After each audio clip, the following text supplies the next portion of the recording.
चारधाम यात्रा के लिए पंजीकरण शुरू हो गया है और आज से ये पंजीकरण की प्रक्रिया शुरू हुई है। ऑनलाइन के साथ फोन पर भी रजिस्ट्रेशन कराया जा सकता है और रजिस्ट्रेशन कराने के बाद ही आप चारधाम यात्रा में जा सकते हैं। पहले ही दिन 5000 से ज्यादा यात्रियों ने पंजीकरण अपना करवा लिया है। पर्यटन विभाग की तरफ से खास तैयारियां की गई हैं। तो ये एक महत्वपूर्ण खबर है। चारधाम यात्रा के लिए पंजीकरण की प्रक्रिया आज से शुरू हो गई है और आज से पंजीकरण ऑनलाइन और फोन के जरिए करवाया जा सकता है। अगर आपको जाना है चारधाम यात्रा पर तो रजिस्ट्रेशन करवाना होगा। पंकज हमारे साथ जुड़ गए। पंकज, किस तरीके का उत्साह है और किन किन जगहों पर जाकर ये रजिस्ट्रेशन करवाया जा सकता है? अब देखिए, आज सुबह 7 बजे जब वेबसाइट खोली गई पर्यटन विभाग की ओर से, तो सुबह 7 बजे से अब तक की मैं बात करूं यानी कि 1 बजे तक की, तो हम जब पर्यटन विभाग के ऑफिस में थे उस वक्त 14,786 लोग अपने रजिस्ट्रेशन करा चुके थे और लगातार मिनट टू मिनट इसकी संख्या लगातार बढ़ रही है। फ़ोन के माध्यम से लोग रजिस्ट्रेशन करा रहे हैं क्योंकि इस बार एक बड़ी सुविधा पर्यटन विभाग ने ये की है। अब देश की आप फ़ोन करके सीधे फ़ोन करें और फ़ोन करके आप अपना रजिस्ट्रेशन करा सकते हैं। व्हाट्सअप नंबर एक जारी किया गया है। व्हाट्सअप नंबर पर आप अपना पूरी डिटेल डालें और उस पर आपका रजिस्ट्रेशन हो सकता है। एक पर्यटन विभाग ने ऐप जारी किया है, उस पर भी आप रजिस्ट्रेशन कर सकते हैं और दूसरा जो वेबसाइट का एक माध्यम है, जो वेबसाइट है उत्तराखंड पर्यटन विभाग की, उस पर जाकर आप रजिस्ट्रेशन कर सकते हैं। तो ये 4 जरिए इस बार बनाए गए हैं पर्यटन विभाग की ओर से और शुरू सुबह से लेकर जब 7 बजे वेबसाइट खोल दी गई थी उससे लेकर अब तक तकरीबन 15,000 के करीब लोग रजिस्ट्रेशन करा चुके हैं। 2 महीने पहले यात्रा पर जाना है, शुरू की गई है। डिटेल्स वो कहां से हासिल कर सकते हैं कि वेबसाइट कौन सी है, ऐप कौन सा है, वो नंबर कौन कौन से हो सकते हैं, ये सारी जानकारी कहां से मिल सकती है? देखिए, पर्यटन विभाग की वेबसाइट है उत्तराखंड पर्यटन टूरिस्ट केयर.gov.in। इस पर जाकर वो पूरी डिटेल ले सकते हैं। उस डिटेल पर, उस वेबसाइट पर पूरा व्हाट्सअप नंबर, ऐप का जो फॉर्मेट है वो उसका रखा हुआ है और उसके साथ साथ ही किस नंबर पर कॉल कर सकते हैं वो सब उसमें दी गई है। यानी कि पर्यटकों को पूरी तरह से, जो भी श्रद्धालु चारधाम यात्रा पर आ रहे हैं, वो पूरी तरह से पर्यटन विभाग की वेबसाइट पर जाकर सारी चीज़ें ले सकते हैं। उसके अलावा पर्यटन विभाग ने जो नंबर जारी किए हैं उसमें मीडिया के माध्यम से भी वो लगातार जारी कर रहे हैं कि किस नंबर पर जाकर आप कैसे उस पर पूरी तरह से अपना रजिस्ट्रेशन करा सकते हैं। तो ये 4-5 माध्यम इस बार जारी किए गए हैं कि पर्यटन की वेबसाइट है उस पर जाएं और चारधाम यात्रा के लिए लोगों में उत्साह है और बिना रजिस्ट्रेशन के कितनी बड़ी संख्या में लोग चारधाम यात्रा के लिए जाना चाहते हैं। शुक्रिया पंकज, आपका जानकारी और अपडेट्स देने के लिए। चारधाम यात्रा के लिए रजिस्ट्रेशन प्रक्रिया शुरू हो गई है। इस वक्त मैं पर्यटन विभाग के कंट्रोल रूम में मौजूद हूं और आप देखेंगे तो तमाम जो वर्कर्स हैं वो यहां लगे हुए हैं काम पर। लगातार फ़ोन आ रहे हैं रजिस्ट्रेशन के लिए, ऑनलाइन के जरिए लगातार रजिस्ट्रेशन प्रक्रिया चल रही है। और देखिए, आपको मैं दिखाऊं कि सुबह आज जब 7 बजे वेबसाइट को खोला गया था और जब कॉल का जो प्रोसेस है वो खोला गया था कि किस तरह से रजिस्ट्रेशन किए जाने हैं, तो अब तक देखिए 14,786 लोग जो है चारधाम यात्रा के लिए रजिस्ट्रेशन कर चुके हैं और ये पूरी पेंडेंसी चल रही है। यानी कि आप कहा जा सकता है कि जब यात्रा संचालन से पहले ही 2 महीने पहले इस बार रजिस्ट्रेशन की प्रक्रिया को खोला गया है, तो ये एक जो तमाम तीर्थयात्री हैं वो जो उत्तराखंड आना चाह रहे हैं उनके अंदर भी एक यात्रा के लिए अपनी तरह से ये साफ तौर पर कहा सकता है कि उनकी जो श्रद्धा है वो नज़र आ रही है। इसीलिए तमाम जो लोग हैं वो यहाँ पर पहुँच रहे हैं। तमाम जो कॉल सेंटर में वर्कर्स हैं वो यहाँ लगे हुए हैं, वो लगातार कॉल अटेंड कर रहे हैं। ऑनलाइन प्रोसेस के जरिए जो रजिस्ट्रेशन किया जाना है उस पर लगे हुए हैं। इस बार 3-4 प्रोसेस अलग किए गए हैं। ऑनलाइन तो किया ही जाना है, इसके अलावा फ़ोन के जरिए भी आप रजिस्ट्रेशन कर सकते हैं। इसके अलावा व्हाट्सअप के माध्यम से कर सकते हैं और एक ऐप भी पर्यटन विभाग ने जारी किया है, उसके जरिए भी आप रजिस्ट्रेशन कर सकते हैं। इस बार चारधाम यात्रा 22 अप्रैल से शुरू हो रही है। 22 अप्रैल को यमुनोत्री और गंगोत्री धाम के कपाट खुलेंगे। 26 अप्रैल को बाबा केदारनाथ धाम के कपाट खुलेंगे और उसके बाद 27 अप्रैल को भगवान बद्रीनाथ के कपाट खोले जाएंगे। यात्रा भी इस बार पिछले साल की अपेक्षा लगभग 12 दिन पहले शुरू हो रही है, तो इसलिए ये रजिस्ट्रेशन की प्रक्रिया भी 2 महीने पहले शुरू की गई है ताकि जो यात्रा पर यात्री आए उनको दिक्कतों का सामना ना करना पड़े। पिछली बार तकरीबन 17 लाख के करीब यात्री बद्रीनाथ धाम आए थे। इस तरह से टोटल अगर चारधाम यात्रा को देखा जाए तो 47 लाख के करीब यात्री चारधाम यात्रा में पहुंचे थे। इस बार संख्या बहुत ज़्यादा मानी जा रही है कि यात्रियों की संख्या बढ़ सकती है, इसीलिए जो लगातार ऑनलाइन का प्रोसेस है वो बढ़ाया गया है। लोग रजिस्ट्रेशन लगातार कर रहे हैं। फ़ोन सबसे ईजिली माध्यम होता है रजिस्ट्रेशन रजिस्ट्रेशन का, क्योंकि बहुत सारे लोगों को नहीं पता होता है कि वो ऑनलाइन कैसे रजिस्ट्रेशन करें, व्हाट्सअप के जरिए कैसे रजिस्ट्रेशन करें। लेकिन सबसे जो बढ़िया माध्यम है, सरल माध्यम है, वो फ़ोन का माध्यम है। इसलिए देखिए तमाम जो लोग हैं वो फ़ोन लाइन के माध्यम से लोगों का रजिस्ट्रेशन कर रहे हैं, तो ये सहूलियत लोगों को दी गई है। अब देखना होगा, क्योंकि 2 महीने पहले रजिस्ट्रेशन प्रक्रिया शुरू हो गई है और पहले दिन ही लगभग 15,000 लोग रजिस्ट्रेशन कर चुके हैं। ऐसे में ये आकलन किया जाए, अगर 2 महीनों का आकलन किया जाए तो लाखों लोग इस बार पहले ही यात्रा से पहले रजिस्ट्रेशन कर देंगे। टोकन प्रक्रिया के साथ साथ तमाम जो प्रक्रियाएं हैं वो अपनाई जाएंगी। तो अब देखना होगा कि जब यात्रा का संचालन शुरू होगा, यानी कि 22 अप्रैल का जब दिन आएगा, तब तक कितने लोग रजिस्ट्रेशन कर जाते हैं। देहरादून से अपने सहयोगी क्रिस्टोफर लॉरेंस के साथ पंकज राणा, एबीपी गंगा। चारधाम यात्रा के लिए पंजीकरण शुरू हो गए हैं, मगर जोशीमठ में अभी भी हालात ठीक नहीं है। अब तो बद्रीनाथ के लिए जाने वाले मुख्य मार्ग तक में दरारें आ गई।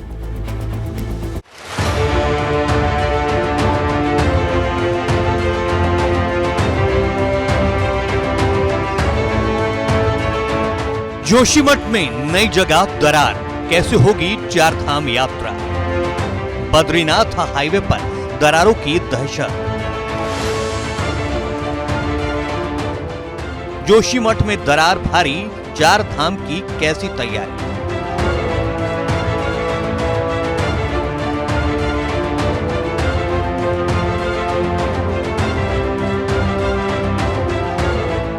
चारधाम यात्रा पर संकट के बादल काले घने होते जा रहे हैं। चारधाम यात्रा की तैयारियां हो रही हैं, लेकिन सवाल उठ रहे हैं कि ये तैयारी कैसी है। 2 महीने से कम वक्त बचा है जब चारधाम यात्रा का आगाज होगा, लेकिन उससे पहले बद्रीनाथ हाईवे पर ये दरारें दहशत पैदा कर रही हैं। 10 जगह सड़क धंसी है। 10 किलोमीटर के दायरे में बड़ी दरारें आई हैं, जो लोगों को डरा रही हैं। बद्रीनाथ हाईवे जोशीमठ से लेकर मारवाड़ी तक दहशत की दरारों ने सवाल खड़े कर दिए हैं उन तैयारियों पर जिनमें यात्रियों की सुरक्षा का दावा किया जा रहा है। जब इसमें गड्ढा देखा तो हमने बोला कितना गहरा गड्ढा होगा, फिर हमने इसको नापा तो तकरीबन 20 फीट या 25 फीट सरिया इसके अंदर गई और यहाँ पे इसके चारों तरफ फिर ये पत्थर का बैरियर किया गया। आप लगाओ कि हमारा एक राजमार्ग है, अगर इसमें यात्रा चले, क्या यात्रा सुरक्षित है? क्या किसी की गाड़ी या किसी का मोटरसाइकिल या किसी का बच्चा भी इस खड्डे में गिर सकता है। ये हालात तब हैं जब हाईवे पर इतना ट्रैफिक नहीं है, लेकिन जब चारधाम यात्रा शुरू होगी तो ट्रैफिक भी बढ़ेगा और श्रद्धालुओं की सुरक्षा पर सवाल भी उठेंगे, क्योंकि बद्रीनाथ पहुंचने के लिए ये एकमात्र रास्ता है। रेलवे गेस्ट हाउस के पास स्टेट बैंक की शाखा के सामने सड़क पर दरारें काफी बड़ी हैं। वहीं आगे जीपी कॉलोनी और मारवाड़ी ब्रिज के पास भी उस तरह की दरारें देखी गई हैं। इसी तरह रविग्राम म्यूनिसिपल वार्ड में जीरो बैंड के पास हाईवे धंस गया है। सरिया से नापा गया है तो कम से कम 20-30 फुट गहराई है और इसके अंदर से जो है जो एक ठंडी ठंडी हवा सी भी निकल रही है। जो ये गड्ढा हुआ है तो ये सीधे में नहीं है, ये रोड की तरफ को है, अंदर की तरफ को, तो ये कभी भी कोई बड़ी घटना को अंजाम दे सकता है। इससे पहले भी इसी हाईवे पर दरारें आई थी, जिन्हें बीआरओ ने सीमेंट से भर दिया था, लेकिन अब फिर दरारें और गड्ढे दिखने लगे हैं। एक तरफ दरारें बढ़ रही हैं तो वहीं प्रशासन यात्रा की तैयारियों को आगे बढ़ा रहा है। एसडीएम कुमकुम जोशी ने सभी विभागों को समय पर सभी तैयारियां पूरी करने के निर्देश दिए हैं और दावा किया है कि जल्द हाईवे को ठीक कर लिया जाएगा। अप्रैल महीने में चारधाम यात्रा शुरू होगी। 25 अप्रैल को केदारनाथ धाम के कपाट खुलेंगे और 27 अप्रैल को बद्रीनाथ धाम के कपाट खुलेंगे। ऐसे में सवाल है कि जोशीमठ संकट के बीच चारधाम यात्रा कैसे होगी? जोशीमठ संकट के बीच प्रशासन की तैयारियां क्या हैं? क्या ऐसे हालात में हो पाएगी चारधाम यात्रा? करीब 2 महीने का वक्त क्या कर रहा है प्रशासन? भले ही अभी हाईवे ठीक करने का दावा किया जा रहा है, लेकिन फिर दरारें बढ़ती हैं तो यात्रियों की सुरक्षा को संकट में डालने का जिम्मेदार कौन होगा? Bureau report, ABP Ganga. Joshimath में लोगों की मुश्किलें कम नहीं हो रही है। अब सिंगधार इलाके से डरा देने वाली तस्वीरें सामने आई। यहाँ पर कई मकान ध्वस्त हो चुके हैं, उनका मलबा बिखरा नजर आ रहा है। तो वहीं जमीन में बड़ी बड़ी दरारें पड़ी हैं, दरारें भी इतनी बड़ी कि कोई भी इंसान उसके अंदर पूरा का पूरा समा जाए। तो देखिए तस्वीर हम आपको दिखा रहे हैं जोशीमठ की, जहां पर सिंगधार इलाके में अब बड़ी बड़ी दरारें पड़ गई हैं और दरारें डराने वाली हैं। कई मकान यहां पर ध्वस्त हो चुके हैं और खतरा बरकरार है। मलबा कई जगहों पर बिखरा हुआ नजर आ रहा है। आप देखिए किस तरीके से गृहस्थी चौपट हो चुकी है। तो जमीन में अब जो बड़ी बड़ी दरारें पड़ी हैं, इनसे कोई भी पूरा इंसान इसके अंदर समा जाए, खतरा लगातार बढ़ रहा है और आप देखिए किस तरीके से चट्टानों को रोकने की कोशिश की जा रही है, लेकिन अंदाजा आप लगा सकते हैं कि इतनी बड़ी बड़ी चट्टानें कम से कम ऐसी बांस बल्लियों से तो नहीं रुकती हैं, इसलिए खतरा बहुत बढ़ गया है। अपनी तसल्ली के लिए कोई कुछ करने की कोशिश करे तो अलग बात है, लेकिन जोशीमठ में क्या हो रहा है वो सबके सामने है, सबको पता है और तस्वीरें परेशान करने वाली।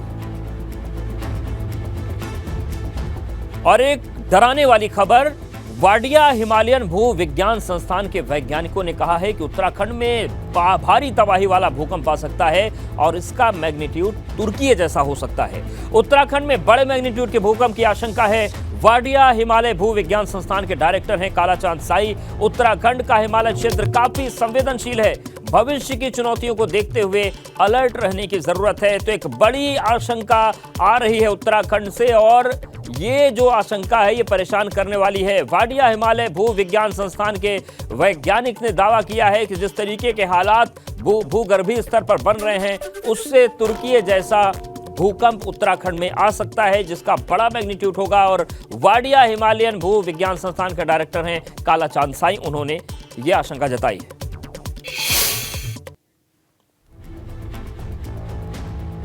का जरूरी है, बट ये नॉट ओनली हमारा उत्तराखंड स्टेट, अगर आपने जिस मैग्नीट्यूड का अर्थक्वेक के बारे में बता रहा है 7.88 मैग्नीट्यूड अर्थक्वेक, अगर इस रीजन में कब होगा we do not know at this moment, और वेदर उतना एनर्जी रिलीज होगा और एनर्जी सब सरफेस में जो एक्यूमुलेट है वो भी क्रीप हो रहा है और डिफ्यूज़ हो रहा है, ये भी हम लोगों को पता लगाना जरूरी है। हो सकता है before reaching to the threshold of occurring of 7.8 और 8 मैग्नीट्यूड अर्थक्वेक, वो एक्यूमुलेटेड एनर्जी डिफ्यूज़ हो रहा है, तो उसका भी एक स्टडी करने का ज़रूरत है, जानने के लिए, समझने के लिए whether this region is really having a capability of producing 7.8 और 8 magnitude earthquake. Since entire Himalayan belt, जिसमें Uttarakhand is also one of the Indian Himalayan state, यहाँ ज़्यादा संवेदनशील है, इसलिए ये कह रहा हूँ क्योंकि ये सेस्मिक जोन एक गैप 1934 बिहार नेपाल बॉर्डर में एक बड़ा मैग्नीट्यूड अर्थक्वेक आया था, मोर देन 8 मैग्नीट्यूड, और वेस्टर्न में आपको 1905 में कांगड़ा रीजन में एक 7.8 मैग्नीट्यूड अर्थक्वेक आया था। उसके बाद इन बिटवीन जो जोन है जिसको हम लोग सेस्मिक गैप बोलते हैं, सेंटर सेस्मिक गैप, उसमें हमारा उत्तराखंड स्टेट सिचुएटेड है।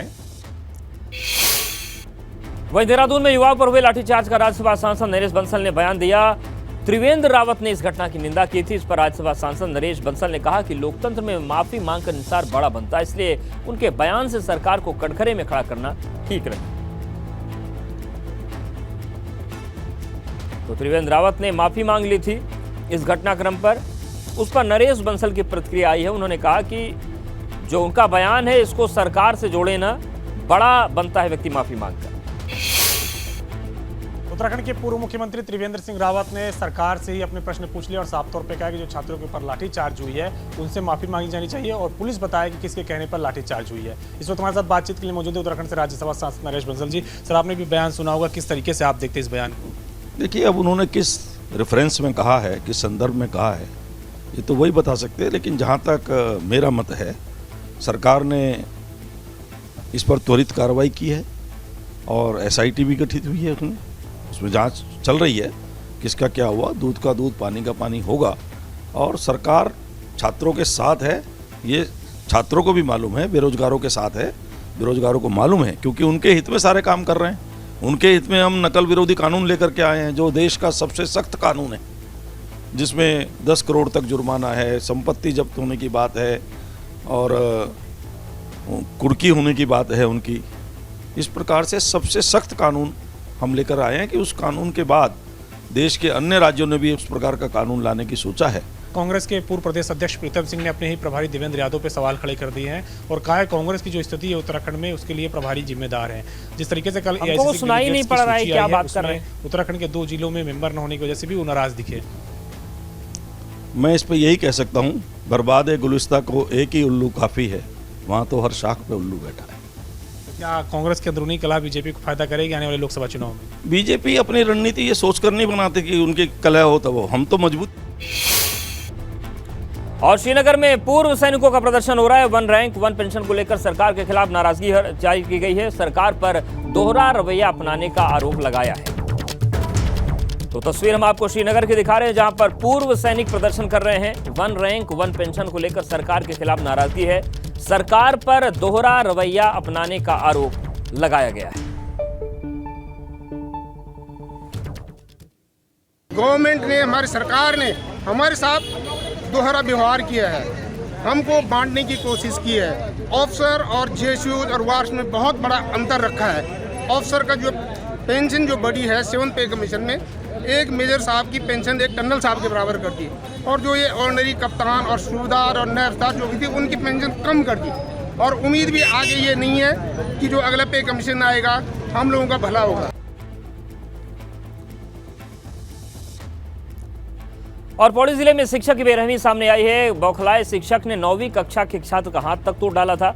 मामला कलजी खाल ब्लॉक के राजकीय इंटर कॉलेज कांडा का है, जहां भूपेंद्र थपलियाल नाम के शिक्षक ने छात्र की इस तरह से पिटाई की कि छात्र का हाथ टूट गया। 27 फरवरी के छात्र की परीक्षाएं हैं और परिजन इस बात को लेकर चिंतित हैं कि छात्र परीक्षा में बैठेगा कैसे। उधर शिक्षा विभाग के अधिकारियों ने शिक्षक के खिलाफ जांच बैठा दी है। तो आप देखिए, ये वही छात्र है जिसका हाथ टूट गया था। शुक्रवार की बात है, जब वो स्कूल गया था, वहाँ के भूपेंद्र सर ने उसे बेवजह इस हद तक मारा है कि उसका हाथ ही टूट गया। और 27 तारीख से पेपर है, अब वो पेपर कैसे देगा। मुझे सख्त से सख्त कार्रवाई चाहिए। जो टीचर इस तरह से बच्चे को मारते हैं। एक बच्चे का हाथ टूटा हुआ है, दिख रहा है। तो ये किस विद्यालय का है, पर्टिकुलर छात्र किस कक्षा का छात्र है, क्या बच्चे का नाम है, किस टीचर ने मारा, ये बहुत सारे प्रश्न हैं जिन पर जांच की जानी जरूरी है। इसके लिए मैंने कोर्ट के खंड शिक्षा अधिकारी श्री सावेद आलम जी को जांच अधिकारी बना दिया है। तो 5 दिन के अंदर अंदर जांच आ जाएगी, तो निश्चित रूप से जो दोषी होगा उसको दंड दिया जाएगा। वैसे मैं अवगत कराना चाहता हूँ, right of children to free and compulsory education act के प्रावधानों के अंतर्गत किसी भी बच्चे को फिजिकल पनिशमेंट, कॉर्पोरल पनिशमेंट नहीं दिया जा सकता। और चलिए बात करते हैं आगे। सीएम पुष्कर सिंह धामी की भगत सिंह कोश्यारी से मुलाकात हुई है। सोमवार को सीएम धामी भगत सिंह कोश्यारी से उनके डिफेंस कॉलोनी स्थित आवास पर मिलने पहुंचे। इस दौरान मुख्यमंत्री ने कोश्यारी से मुलाकात की। महाराष्ट्र के राज्यपाल पद से विदाई लेने के बाद कोश्यारी शुक्रवार को वापस उत्तराखंड लौटे थे। उसके बाद उससे मिलने के लिए नेताओं के आने का सिलसिला जारी है। कोश्यारी को सीएम पुष्कर सिंह धामी की राजनीतिक गुरु भी उनको माना जाता है। तो आप देखिए किस तरीके से उनका सम्मान कर रहे हैं। चलिए बात करते हैं रुड़की की, जहां पर अवैध पटाखा गोदाम में आग लगने से 4 लोगों की जलकर मौत हो गई। इतनी बड़ी घटना होने के बाद अब कहीं जाकर पुलिस की नींद खुली है। घनी आबादी के बीच चल रहे पटाखा गोदाम को लेकर एसएसपी हरिद्वार ने सख्त रुख अपना लिया है। एसएसपी का कहना है कि शहर और देहात क्षेत्रों में आबादी वाले इलाकों में बगैर अनुमति चल रहे पटाखा गोदामों को चिन्हित करने के निर्देश दिए गए।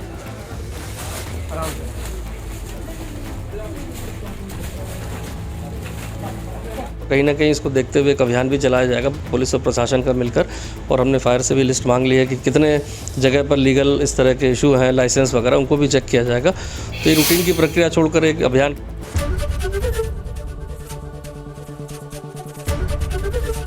एबीपी गंगा, खबर आपकी, जुबान आपकी।